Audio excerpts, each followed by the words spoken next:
Hello, everybody out there in YouTube. We are the Middle-Aged Guys, and we're going to be bullshitting about the Spider-Man Homecoming trailer that was just dropped today.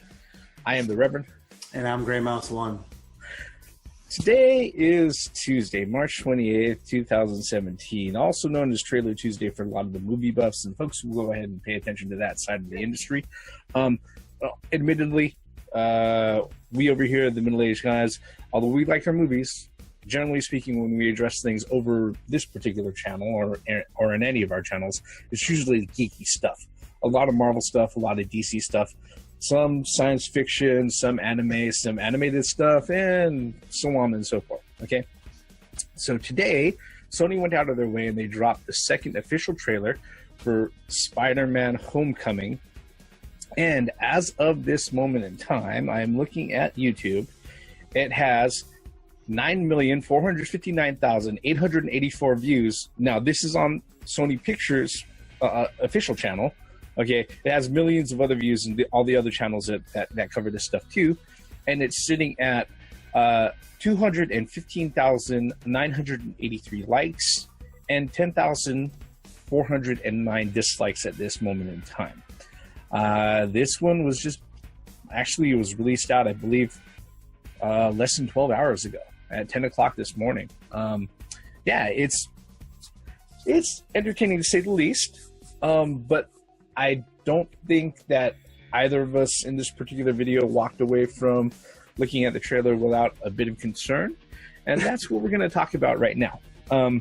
Gray Mouse, give me your quick thoughts on what you saw in the trailer.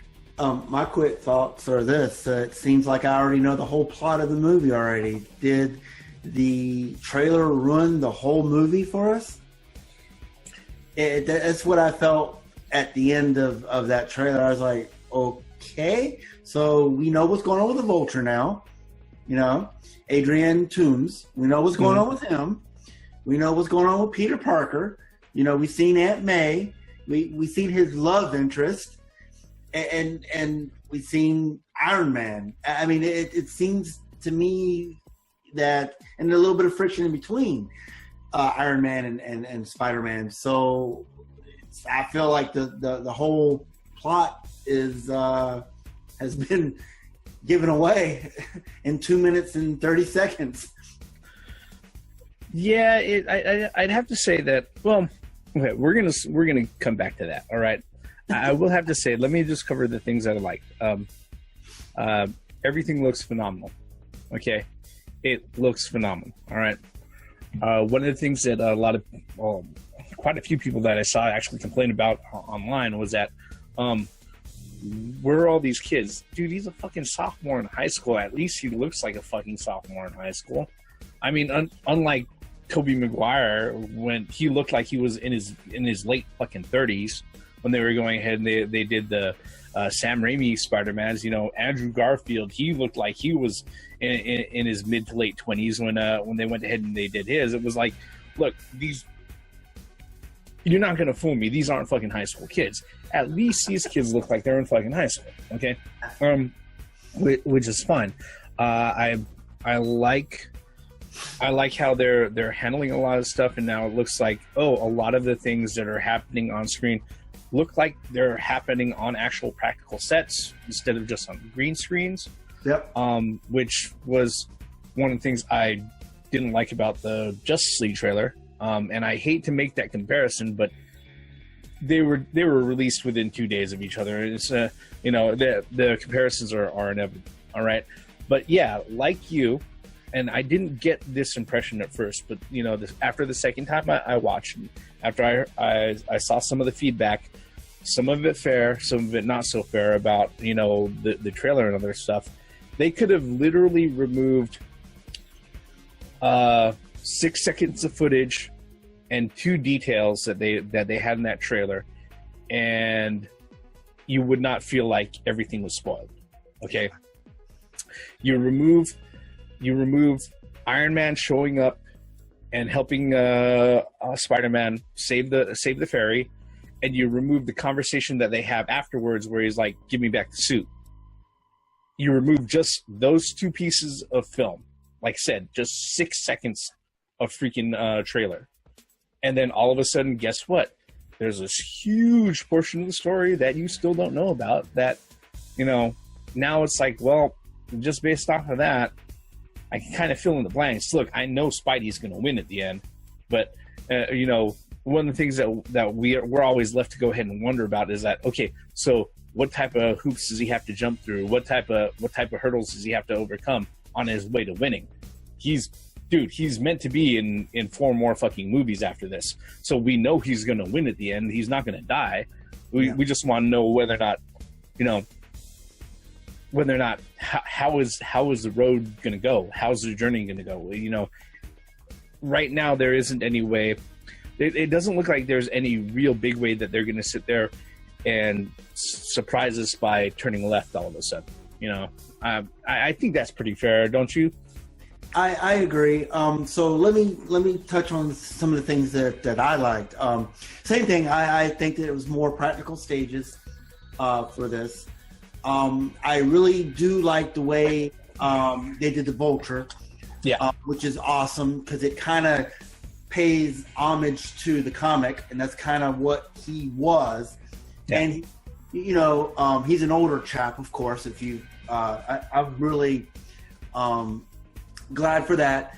I did like the some of the sequences that they did as well, and it just, and then okay, so some of the stuff that I didn't like was like there was a couple of plot, you know, key plot details in there, and you know, one of them was about Tony Stark saying, "Give me back the suit," and then we know that he's going to go after the Vulture's messing with him, which he always does.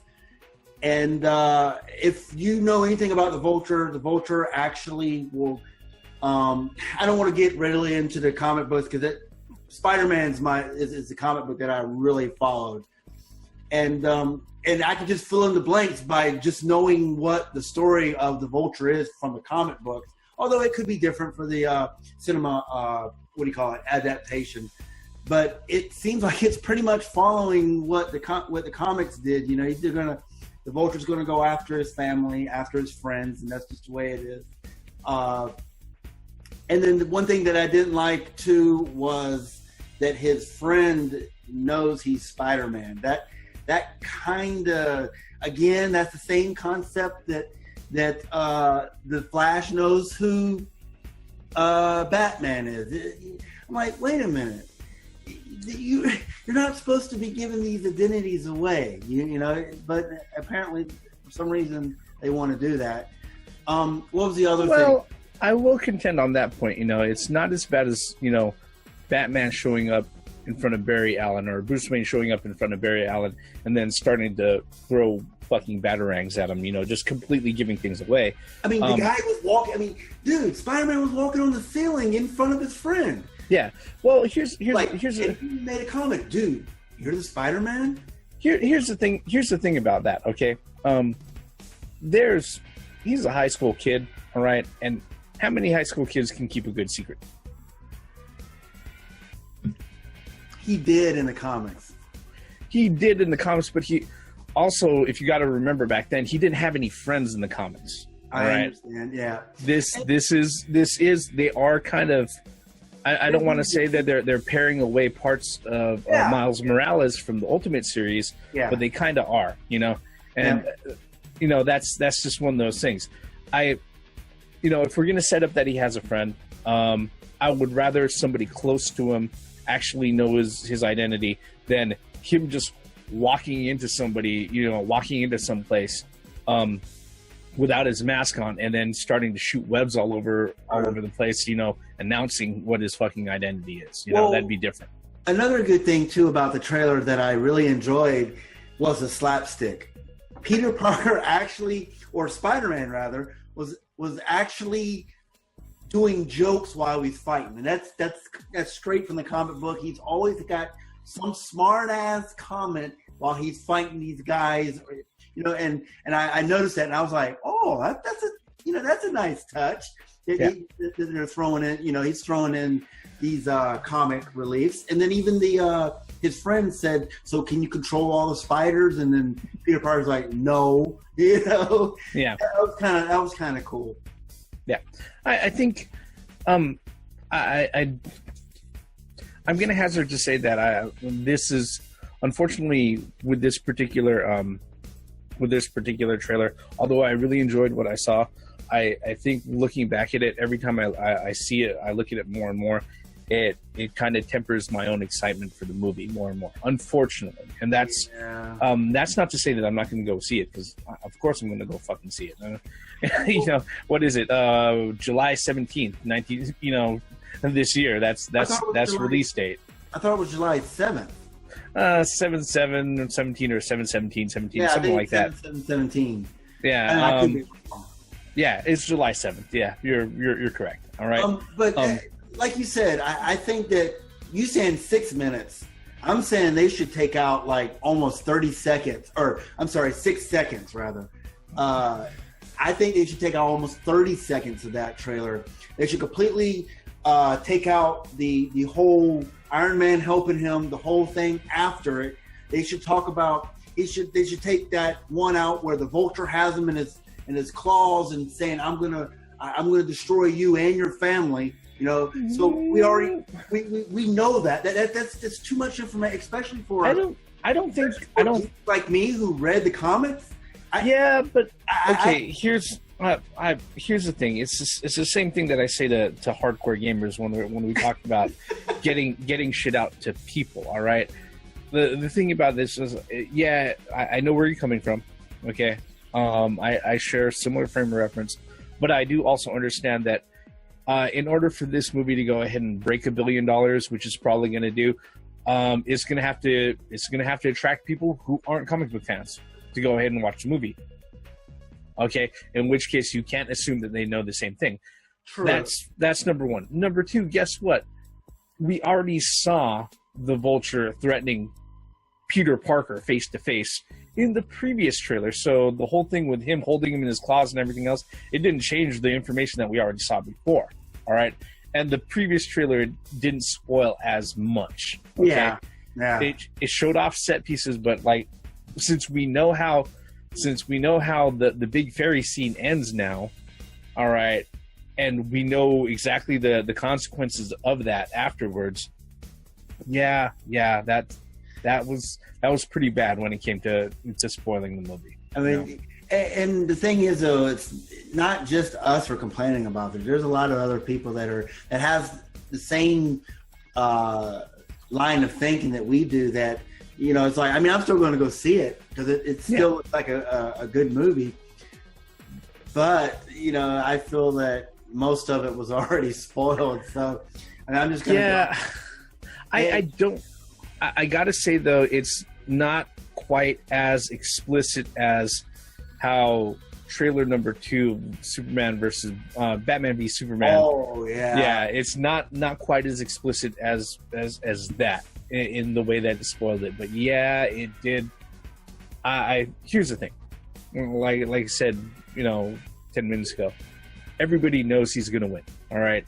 He's only set to show up in, like I said, 4 more fucking movies after this. All right, so everybody knows he's not going to die. They know he's going to win. But everybody's kind of wondering, okay, how is this ride going to be? What sort of hurdles is he going to jump over? What sort of hoops does he have to jump through? How many twists and turns does this roller coaster ride take? And unfortunately, it looks like they just revealed the biggest loop out of the whole roller coaster ride, which it's like, it really didn't hit me at first, but when people were like, after the first few reactions that I saw, people were saying, I think I've seen the whole movie now. I was like, they do have a very, very solid point. So, our suggestion right now, as far as the trailer goes, great trailer. Not so great for the actual movie because it looks like it spoils something. If you're one of the few people who haven't seen the trailer yet, and if it's not playing picture someplace on this video, all right, either up here or down here, okay, then I suggest don't watch the trailer, all right? Just stick to the previous one that they put out before. You'll be happy with that, and you won't walk away like all of a sudden 2/3 of the movie has already been spoiled for you. Okay? Any other thoughts on this one, Graymouse? Don't watch the trailer if you don't want the plot spoiled. Yeah, I think we could wholeheartedly agree on that. All right. With that, our bullshit about the Spider-Man trailer number 2 that was just released today on the 28th of March 2017. Once again, the movie is going to be coming out July 7th, 2017. I'm still looking forward to the movie. I'm probably still going to go, but then again, I'm a geek and I'm a shill for this sort of stuff. So I'm pretty sure Graymouse is probably going to be right there, right next to me, watching it, and we're going to be talking about it the whole fucking time, because that's what we did with every other fucking movie we went to see. All right. So our bullshit on all of that is going to go ahead and end here. For the middle-aged guys, I am the Reverend. And I'm Graymouse1. Thank you very much, YouTube, for following us all the way up to the end of the video. If you're so kind, hit that like button, hit subscribe, leave a comment below. Like I say, with every comment that you leave, it's the start of a brand new conversation, and it doesn't matter if you agree or disagree. If it's a really good conversation, you're going to stop and you're going to think about what we're saying for just a moment of time. If you do that, we know we've accomplished more than you can even imagine. See you later, YouTube.